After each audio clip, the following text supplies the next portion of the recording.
Hello, I'm Bex with Black Whisper Crafts, and my love and I, we walk 1 to 3 miles every day, pretty much every single day, unless one of us is ill. But anyway, I used to carry my phone with me, so if I saw something, like if I saw a new a tree that was blooming or something, I would take a picture of it so I could go home and look it up and see if it was something I might want to work into my landscaping, or trees or bushes or flowers or what have you.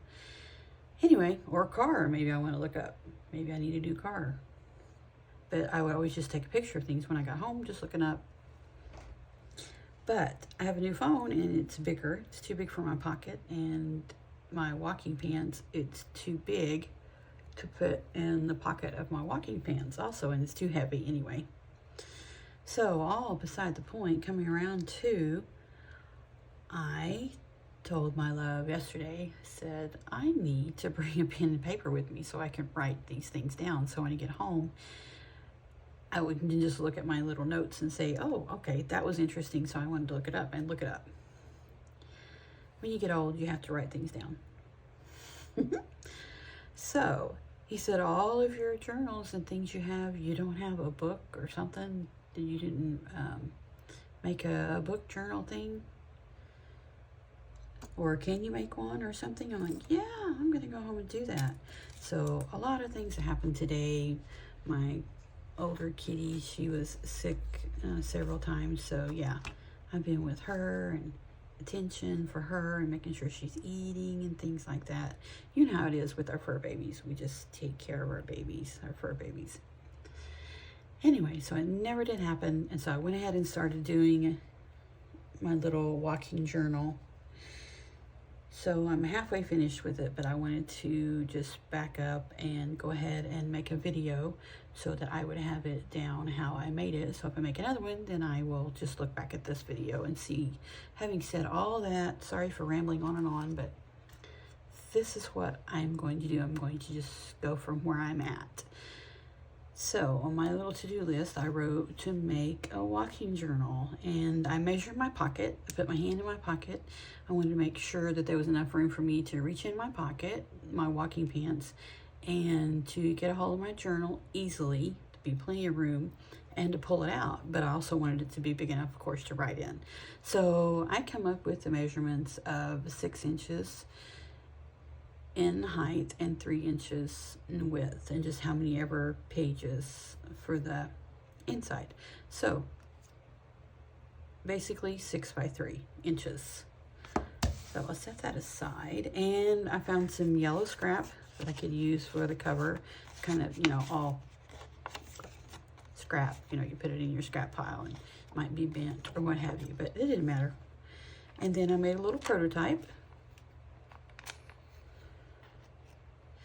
of 6 by 3, 6 inches by 3 inches, and I want it to be pretty thin paper so it wouldn't weigh very much in my pocket either.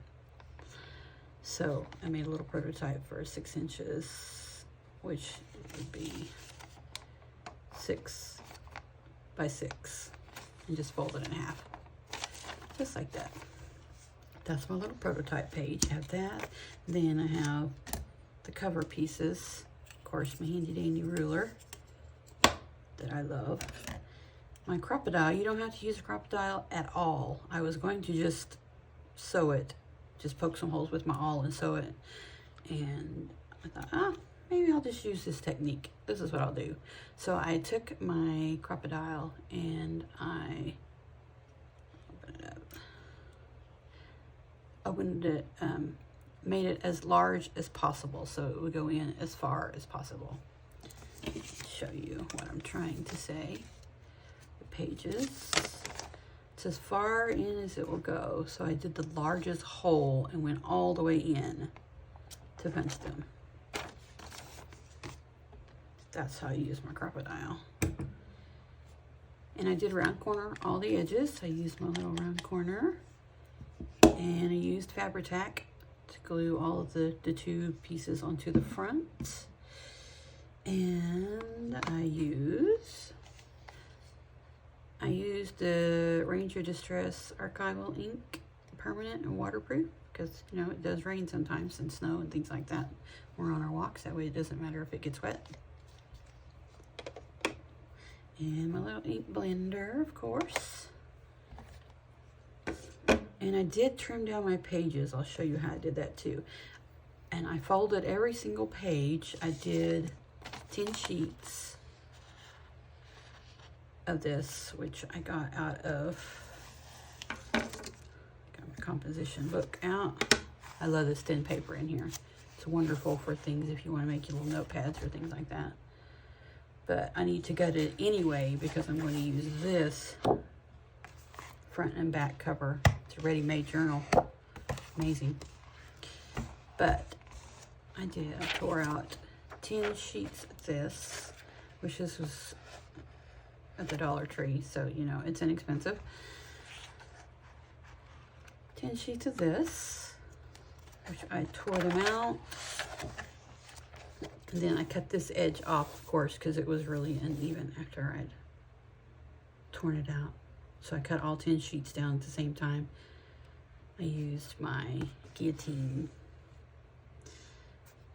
Cut them this side, and then I cut them to 6 inches this side and 6 inches in height. But they're really, really thin sheets. You know how thin these are, so that's perfect. Worked out just perfect. That's really shiny. I don't want that to glare. Let's put this over here.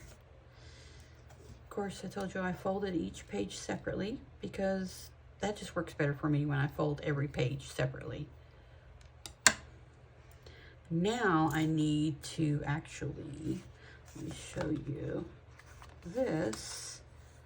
After I cut them down and folded them, that's what I come up with. And folded them separately and then put them, of course, inside each other. And this is what it looks like after I use my Crop-A-Dile. When I put it on the largest setting, put it in and punched it. Just like that. Looks so cute. These are really, really thin. See, that's 20 pages and it's like really super, super thin. That's exactly what I wanted. So what I need to do now, oh, here's my little cover. Just show you my little cover. So cute. It's really bright, which I don't mind that at all. It opened up to be bright, but I didn't really want it to be bright because I just pulled out a piece of my little Temu thin papers because I'm trying to go for something really lightweight. Just pulled out the first one that was bright and I just cut it down to about, this is 3 inches, so that's probably about 2.5. So I have a border around it. I round cornered all of it. I round cornered these two corners on the journal. And I used my vintage photo to make it not so bright because there were a few stains on it and it's kind of bent too. It's out of my scraps. I don't mind. Now it's kind of that mustard yellow and I like that. That's cute. I can go with that. And I just glued this on. Of course I did ink up the edges. I just printed this out, of course. If you have Google Documents, just go in and I couldn't decide which one I liked better and which font I liked better. So I printed all of them the same size, not realizing that that one would be so big. But I'm sure I'll be making another one, so I'll just keep those for then. I just kind of turned it sideways. I just thought that looked cute. I liked it. And I went ahead and punched these exactly the same as I did those. Just marked where the holes were. So what I need to do now, I'm at the stage where I need to bind it together. So I'm going to match up my holes here. Make sure I have everything in there nice and tight. I like to use my bone folder to get all of that. Get them all pushed together really well. That's good. Get my little Tim Holtz mini binders. I really like these, and I only buy these Tim Holtz brand because they're so tight and they last a long, long time. And I use them for so many different things. And glue does not stick to them, so.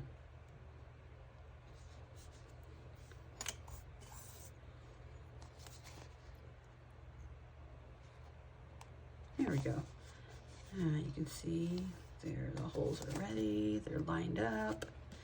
And I have this yarn, twine, string, yarn out, and I already threaded it to go through, but I don't think that this is just going to do what I want. I think that that's not doing it for me, so we're going to back out of that. Yeah, I already threaded it because I didn't want you to have to watch me try to thread that. But we'll put that aside. That's not doing it for me. I like this. This is so pretty.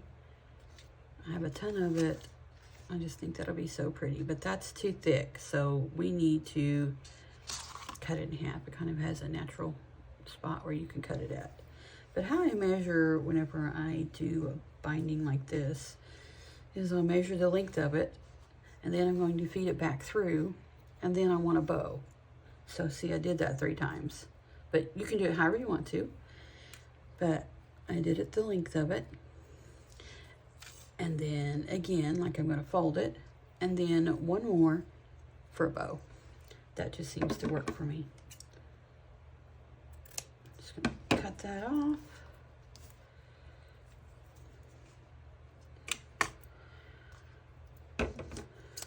And bear with me here a moment. Oh, I just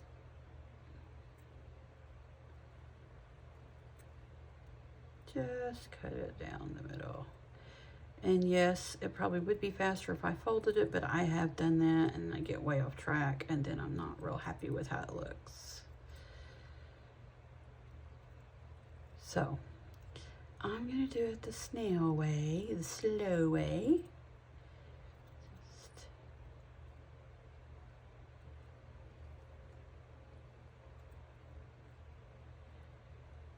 I may not need this much, but lace does not go to waste in my house. I love lace.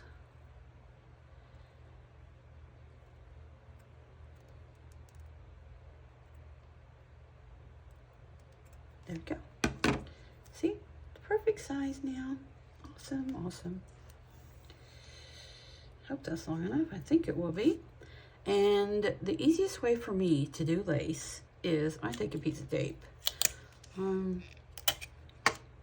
All for the work smarter, not harder person.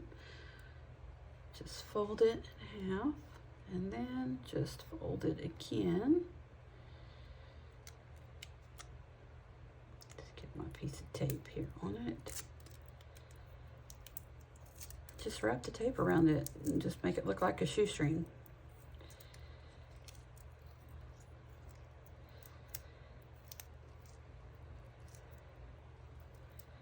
There, see, just like that. And I can't just, I think I want it to tie on the outside. I think that'll be cute instead of tying it on the inside because it's pretty lace. So let's see, how are we gonna do this?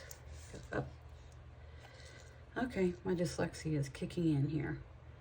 I want it to tie on the outside. So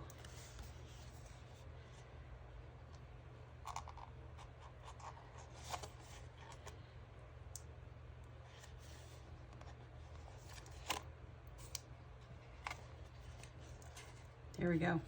Wow. Sorry about that. I am dyslexic and it really does kick in sometimes, especially when I get nervous. So there we go. That was a close one. We got there. That's so pretty. Oh, that's so pretty. Okay, let me get this too.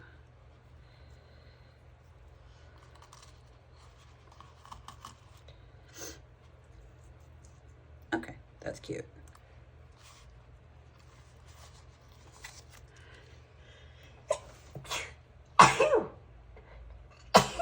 Oh, excuse me.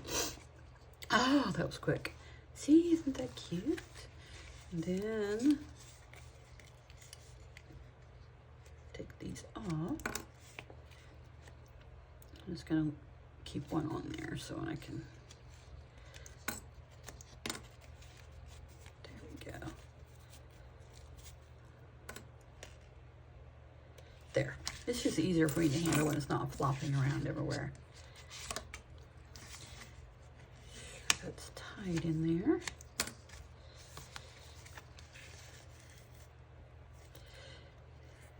There, that's tied.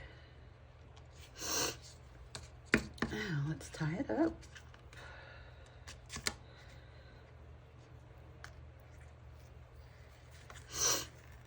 Excuse me.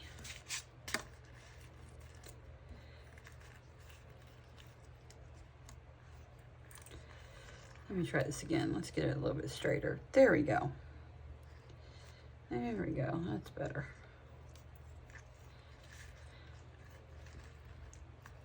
And I'm just going to tie this in a bow. I'm not going to tie it in a knot because if I want to take it out, put some more pages in it, I could easily do that.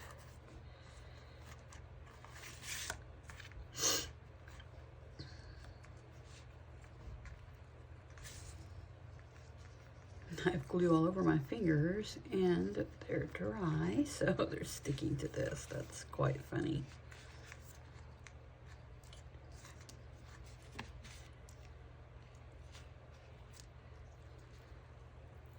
I wonder if I can get that off. I always just snip it off, so that's what I'm going to do.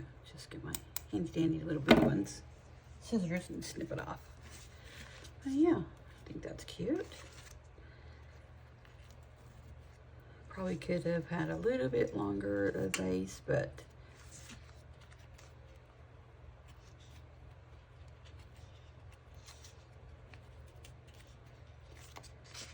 okay, there we go. I don't mind that that's not super tight.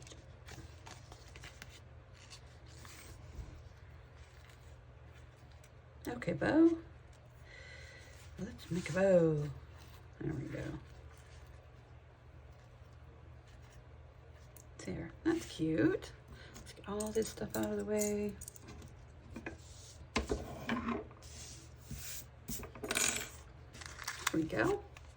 There's my little walking journal. It's so cute. It's gonna fit right in my pocket.